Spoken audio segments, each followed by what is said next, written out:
Good morning, student. We are doing history of 11th standard, theme second, writing and city life. Today we will read about system of writing. This is on page number 34. System of writing, लेखन प्रणाली कैसी थी, लिखने की कला कैसी थी, कैसे लिखा जाता था. The system that is cuneiform sign represented was not a single constant or vowel. कहते जो क्यूनिफॉर्म साइंस थे वो सिंगल कांस्टेंट और वोवल नहीं थे, स्वर और व्यंजन ही नहीं थे. जैसे हम इंग्लिश में लिखते हैं एम ए, मतलब ऐसा नहीं था, एक एक स्वर और व्यंजन नहीं थे.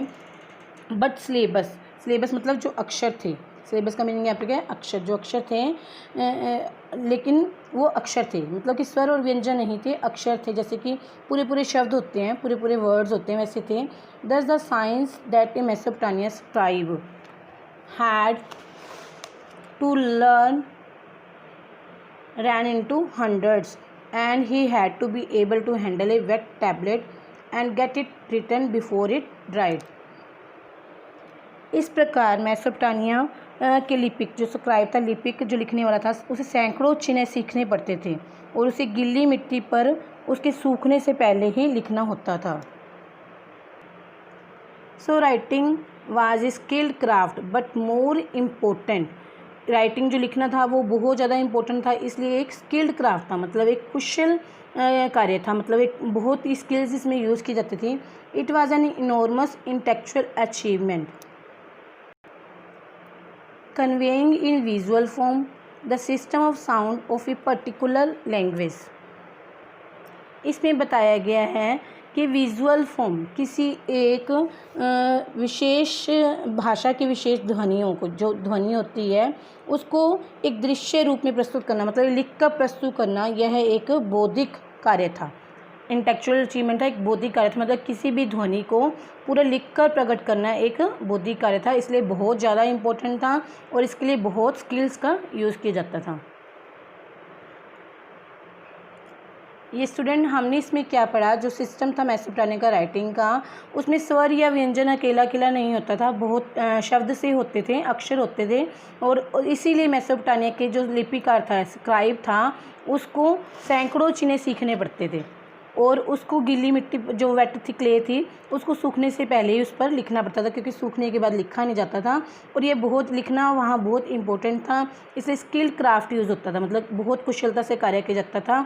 और जो मतलब लिखने की कला को, ध्वनियों को लिखने की कला में प्रस्तुत करना एक बहुत ही इंटेलेक्चुअल अचीवमेंट था, एक बौद्धिक कार्य था. Very few Mesopotamian could read and right. बहुत ही कम मेसोपोटामियन जो लोग थे लिख और पढ़ सकते थे, रीड एंड राइट, पढ़ और लिख सकते थे. Not only were there 100 of sign to learn, many of these were complex. कहते 100 ऑफ साइन तो थे ही थे, लेकिन सैकड़ों की संख्या में होने के बाद ये कॉम्प्लेक्स भी थे, मतलब इनको सीखना बहुत जटिल था. If a king could read he made sure that this was recorded in one of his boastful inscription. अगर एक राजा स्वयं पढ़ सकता था तो वह चाहता था कि ये जो प्रशस्तिपूर्ण अभिलेख थे उसके, उनमें उन तथ्यों को उल्लेख किया जाए. मतलब जो भी राजा पढ़ सकता था वह चाहता था कि उसके बोस्टफुल इंस्क्रिप्शन, मतलब प्रशस्तिपूर्ण अभिलेख जो थे, उसमें उसका वर्णन किया जाए. For the most part how ever writing reflecting the mode of speaking. अधिकतर लिखावट जो बोलने के तरीके को ही बताती थी, मतलब जो लिखा हुआ था उसे बोलने के तरीके का पता लगता था. A letter from an official would have to be read out the king, so it would begin. एक अधिकारी अगर राजा को लिखा हुआ पत्र पढ़कर सुनाता तो उसकी शुरुआत देखो कैसी होती थी. To my lord a speak, to my lord a speak, thus say your servant we, I have carried out the work assign to me. मतलब इसमें राजा को, लॉर्ड को ए बोला गया और सर्वेंट को बी.